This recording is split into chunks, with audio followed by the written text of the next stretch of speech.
up? It's Eunice and welcome back to my channel. So for today's video, I am going to be talking about the Tati Beauty Volume 1 Textured Neutrals palette and the Blendiful sponges right here. So I really waited for a new product to come out because I didn't really want to review just the eyeshadow palette. But do note that for the eyeshadow palette, I'm not gonna swatching any of the shades with you guys. I'm not gonna do like a cut crease look. I feel like there's a lot of videos out there for that type of review. What I'm going to show you guys is how I use this for an everyday look as well as the Blendiful products too. So I've used the Textured Neutrals palette for a while now. I've been playing with it, experimenting with it. And then yung Blendiful naman, this is my first time actually using it because as soon as I got it like 2 weeks ago, I throw it in the washer, make sure na malinis siya when I use it because of course it came in the mail and it came straight from the factory. But anyway, if you want to see what I think about these products, then just keep on watching. So we're starting off with the Textured Neutrals eyeshadow palette. So this retails for $39.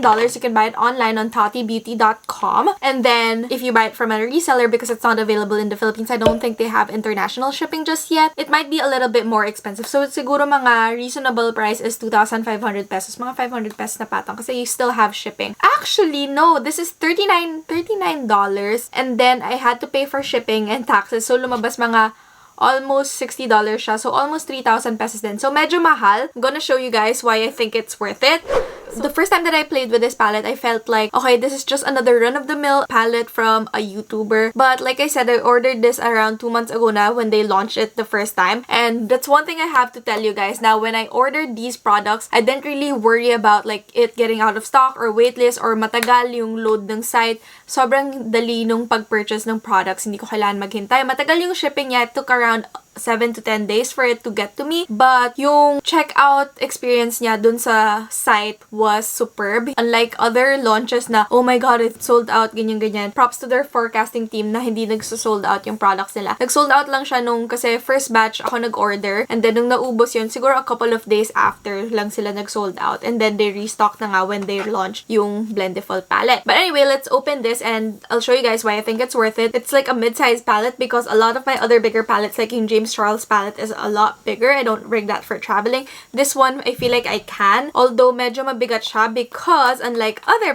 big palettes, it does have a mirror. So, ayan. It comes with a huge mirror so you can definitely use it for doing your makeup and it's what I'm going to use today. Mirror quality is superb, super clear, and like I said, this is why I think it's worth it. It's because of the mirror. Not a lot of larger palettes like this have a good mirror. Also note that the packaging is paper. It's not plastic or anything, which I really don't mind, but it does get a little bit dirty. So when you open it, you'll have 24 eyeshadows in 4 different finishes. You have your mattes, and then you have your sequin finishes, and then your metallic, and then your glitter. So glitter and matte, that's kind of self-explanatory na. But then you have your metallic, which is yung shimmer shadows, and then yung sequin is like a matte with little flexes of glitter. I personally don't use the sequin and the glitter all the time because I'm not good at working with glitter. I just feel like it goes all over my face. But what I do love to use is the mattes and the shimmers, and that's what I'm going to use for today's eyeshadow look. So like I said, madami na kasi out there na gumawa ng swatch video or a cut crease full glam eyeshadow look. What I want to show you guys is how versatile this palette is, and na akala mo at first pang glam looks lang siya, but it's actually a palette that you can use for every day. So without further ado, let's go ahead and do my eyeshadow. Okay, so for primer today, I'm just using the Fenty Beauty concealer because I'm trying to use this up, and I used this the other day as well as a primer and it worked perfectly. I did get a lash lift when I was in the Philippines, so my lashes are all over when I'm doing eyeshadow, but that's totally fine. I wake up and I don't have to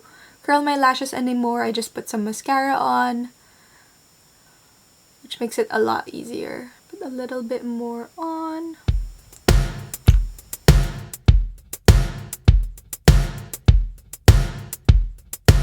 I also don't really apply nail polish anymore because it's ruining my nails. I'm trying to rest my nails, so if it bothers you that I don't have any nail polish on, I'm sorry.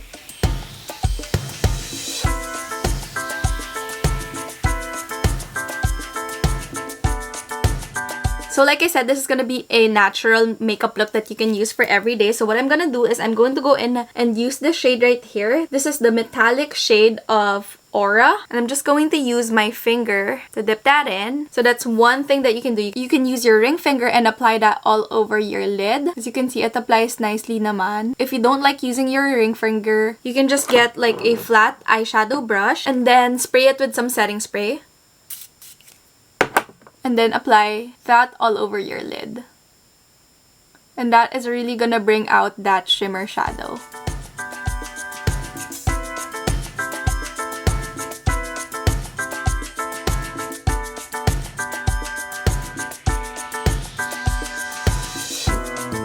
So for me, that's okay na, but if you want to go in and really build that up, you can definitely do that.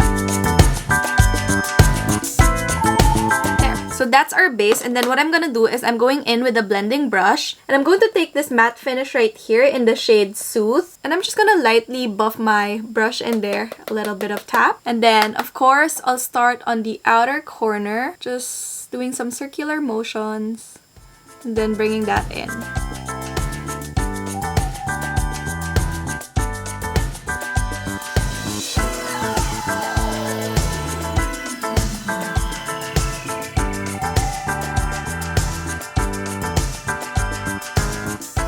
And then of course you can build the outer corner to be a little bit darker, just to bring in some depth. And what I like to do is actually blend out the outer edge of my crease area. And then to deepen the crease, I'm taking this tapered blending brush and I'm going to dip that on the shade Soothe. And I'm just going to deepen the outer corners and then bring that in as well.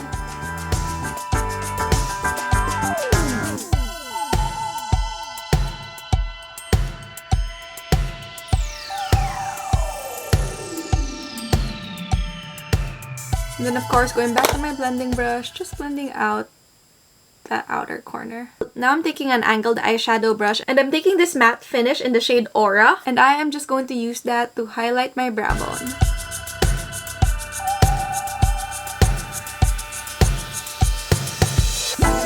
And there you have it. So I'm gonna do that on the other eye naman, and then we'll go into my face makeup. Okay, so I am finished with my eyeshadow look. Now let's get into my face makeup. So this is the Tati Blendiful. It retails for $18 and you get 2 puffs for $18. So one full size one and then one that's good to take with you for retouch, ganyan. So the way that she explained this is the fact that it's an all-in-one tool. So you can apply primer with it, you can apply foundation, concealer, powders, blush, bronzer, highlight. It's an all-in-one product, and then you can just fold it in half, fold it in quarters if you want to use it for something else. So I was really not confused. I was really interested in this product kasi nga it's one of the first in the market. Honestly, meron din namang mga puff yung mga ibang brands out there. Like yung Laura Mercier, may velour puff sila, pero hindi nila minamarket as an all-in-one product. They only use it for like powders. Ito, pwede daw sa lahat. So I'm curious to see how this will blend my foundation, my concealer, my powder, everything on my face.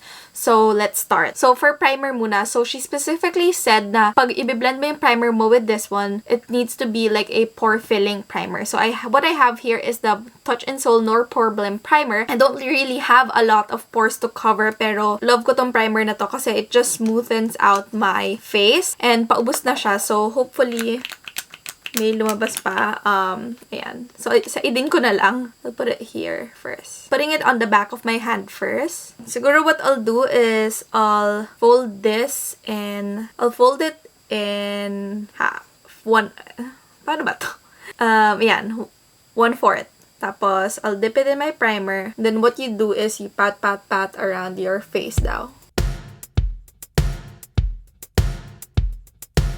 This necessary? I don't know, but she says that it will change your game, like your makeup game.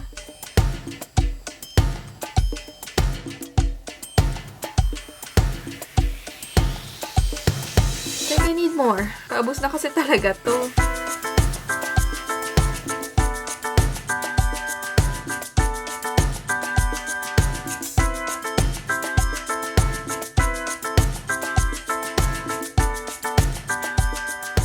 If I'm being honest, I don't know if it's making a world of difference on the way that I apply my primer. But on this side of my face, I'm just gonna apply it the way I usually do, which is with my hands. So I'm trying to get as much primer as I can from this little bottle because I am running out.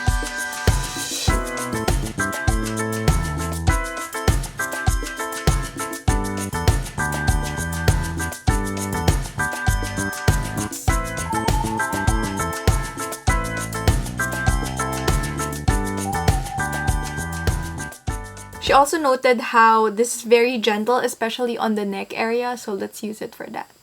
I mean, it really is because it's a very soft puff. So for the sensitive areas, maganda nga siya. But for the primer, to be honest, I don't see a world of difference. What I like about this lang is, syempre, mas precise yung application. It really goes into the, how do you call that? The mga singit-singit or the little spaces all over your face na hindi mo ma-reach dahil sa daliri mo. Okay, now for foundation. I'm using the Anastasia Luminous Foundation. This is one of my favorite foundations. And if you guys are interested, I'm using the shade 320N. So this is how much I have. And I would usually apply this all over the areas where I feel like I need a lot of coverage, and that is my cheek area where I have a lot of veins. And then a little bit on my forehead, of course. And then I just use whatever is left for my neck. Okay, so let's go in with this Blendiful product. So again, kind of folding this. So ganito siya eh.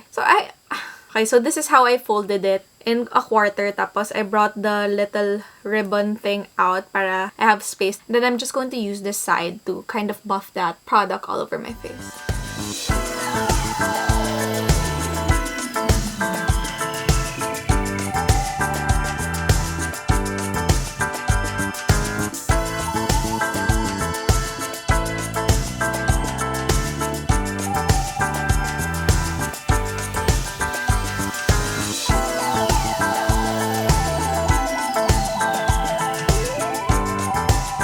Wow, it's very quick to blend because it's not absorbing any of the product, but it's also not making it look cakey.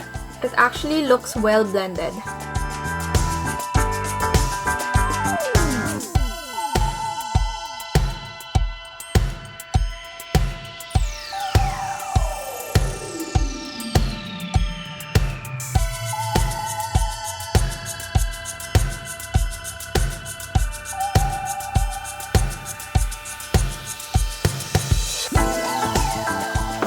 Okay, so this is what I don't like about it. It's starting to like unwrap.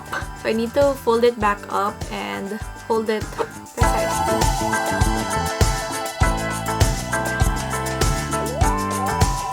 It does feel really soft on the face.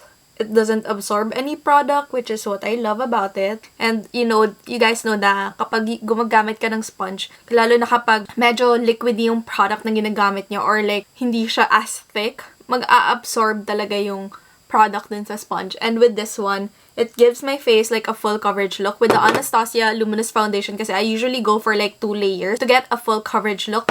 But with this one, isang layer lang, tapos i-blend ko. Yung the way it blended it didn't absorb any of the foundation. So, para na akong naka-full coverage agad. Which makes it a lot quicker and faster to do my foundation. So far, I'm liking this Blendiful. The only thing that I don't like about it is, of course, if fold mo pa siya and masyado siyang malaki, if ever gamitin mo siyang buo. I mean, ang ganda, diba? Kung magagawa mo yun, sobrang bilis siguro nun. But, the key is to use this product to blend in all of my face products. So, now let's go into concealer. I'm gonna use my Jouer Essential High Coverage Liquid Concealer. I use the shade Macadamia. This is my new favorite concealer. I just opened this product and I have been loving it. Anything that Kathleen Light sells or like says that she loves, I buy it and I end up loving it. So for this one naman, I'm gonna fold it again in half and then fold it in a quarter. But now I'm using the one with the parang pointy thinner end. Kasi of course sa under eye, kailangan mas precise. Let's see how this works. Medyo mahirap siya.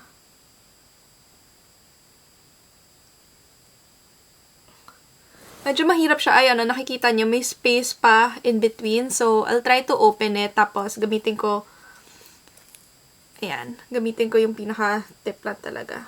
Okay, this works a lot better and mas madali din siya hawakan. Not bad.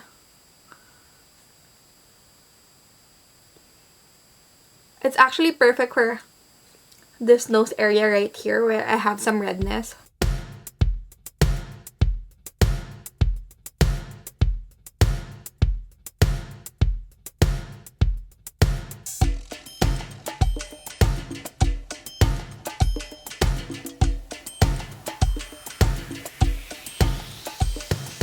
It's just very hard to reach yung sa below the eye area. So, let's see. Maybe I need to apply concealer in the back of my hand and then dip this.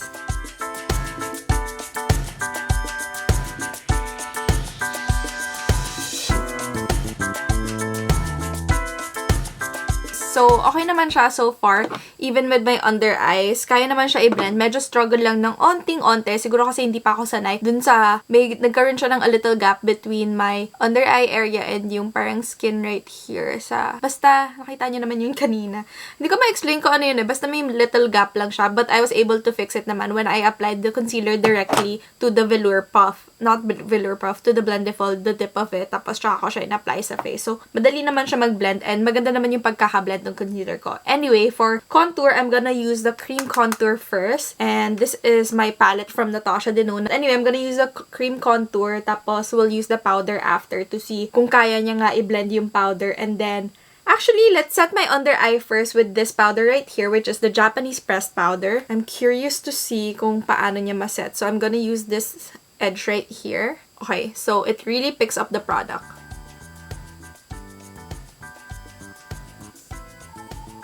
Okay.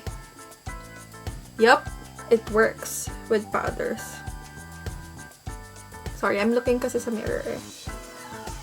But like I said, medyo struggle kasi ito lang yung pointy na end, and if you have concealer na on that side, paano na sa kabila naman, 'di ba?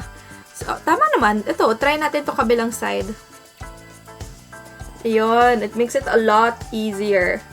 So, one side for concealer and then the other for pressed powder.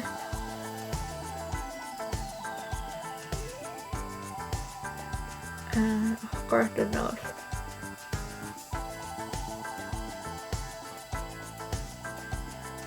Okay, so now let's do cream contour. I am gonna use this side right here. Itong edge na yan, I think that will be perfect to blend that out. So let's take some cream contour. This is how I usually apply cream contour. I don't apply way too much. Just kind of draw it all over my face.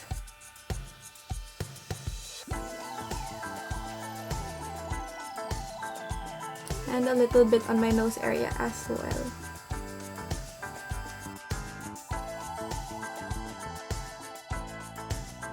Now let's blend it.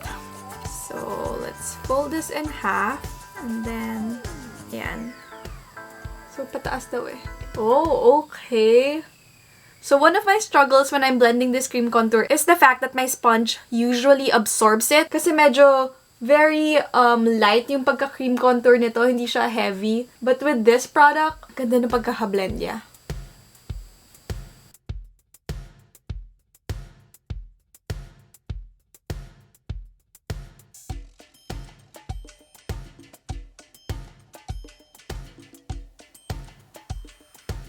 In fairness,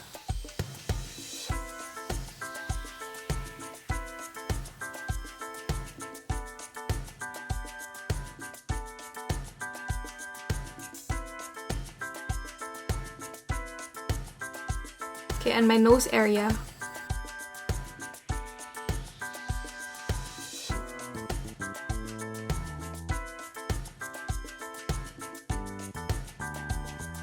Okay, now let's try the powder contour. So I'm going to use the same side.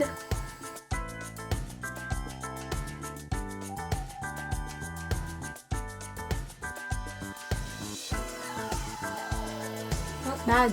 Not bad at all. Gets a little bit tricky on how you will hold the puff. Pero siguro once you get used to it, okay naman din siya.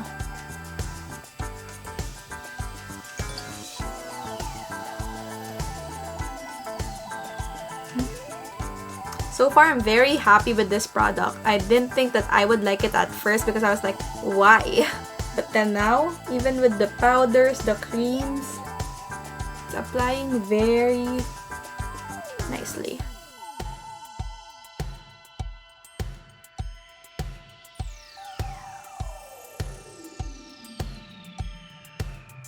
Okay, let's use cream blush. I'm using this Flower Beauty Blush Balm. Okay, let's start with the back of my hand again. And the way that I like applying this cream blush is I spread it all over my hand first. And then, okay, so let's use this side naman, this rounded side. So, there we go.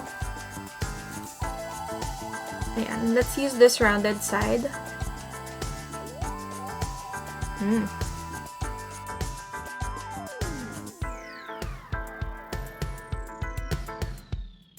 Not too bad. Blended it out pretty nicely. It did not move my foundation or the powder that's under my eyes. I really like it.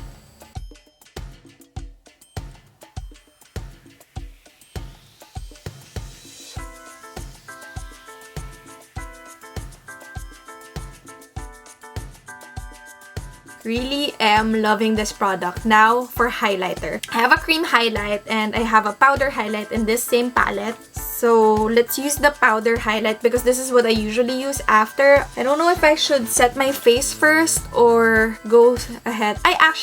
We haven't really set this part of my face, so I'm going to take loose powder naman just to really see, oh sige, kung pressed powder gumana siya, let's try the loose powder. So, puff and powder.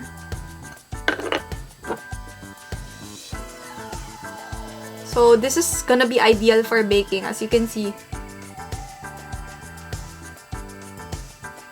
Pero I'm not gonna bake, so pat lang ako.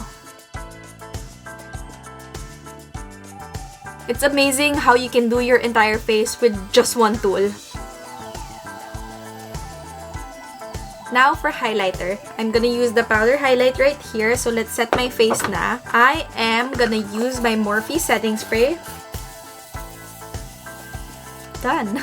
For highlight, I'm gonna use this edge naman right here. So, let's fold that. See, ayun lang eh. Yun lang yung problem. Syempre, on the first time that you use it, you need to figure out how best to hold it para hindi maghahalo-halo yung product. So, I'm gonna use, like I said, I'm gonna use this edge right here for highlight. Still picking up product really nicely.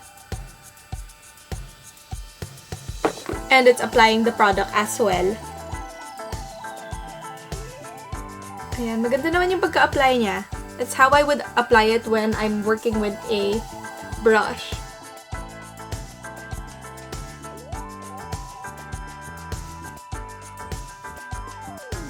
Not bad at all. Okay, inner corner. Let's see. I'm using the tip of the Blendiful. Okay, this is gonna be a mess. Okay, don't recommend it for that one. It's not too thin enough. But overall, wow. I'm gonna go ahead and finish the rest of my face makeup. I'm gonna apply some lipstick back and I'm gonna talk to you guys about this amazing product. I am back, full face of makeup now, and I'm here to talk about what I think about first the palette and then the Blendiful. So let's talk about the palette first. So like I said, this retails for around 3,000 pesos. So medyo expensive din siya for a palette. But like I said, maganda yung mirror. But let's talk about the shades in this palette. What I love about it is the fact na it's all neutral shades, and it was a breath of fresh air when she launched this last year because ang daming palette na sobrang colorful last year na hindi mo naman magagamit for araw-araw. A lot of the palettes were more for costumey, cut crease, lahat, ganun. Laging lumalabas na mga makeup style, pero magagawa mo siya araw-araw. Not everybody has like an hour or two to get ready in the morning. And like I said, how I showed you guys na you can actually use just 2 shades in this palette to come up with an eyeshadow look that's good for every day. And yung glitter naman and yung sequin dito, na paglaruan ko na siya before, pero hindi lang talaga ako mahilig sa glitter. I still need to practice kasi lagi pa ako nagkakaroon ng fallout. Pero maganda yung pigmentation ng mga glitters nito. Here, I'll swatch one for you guys. As you can see, sobrang pigmented niya and ang ganda talaga. So, I still need to practice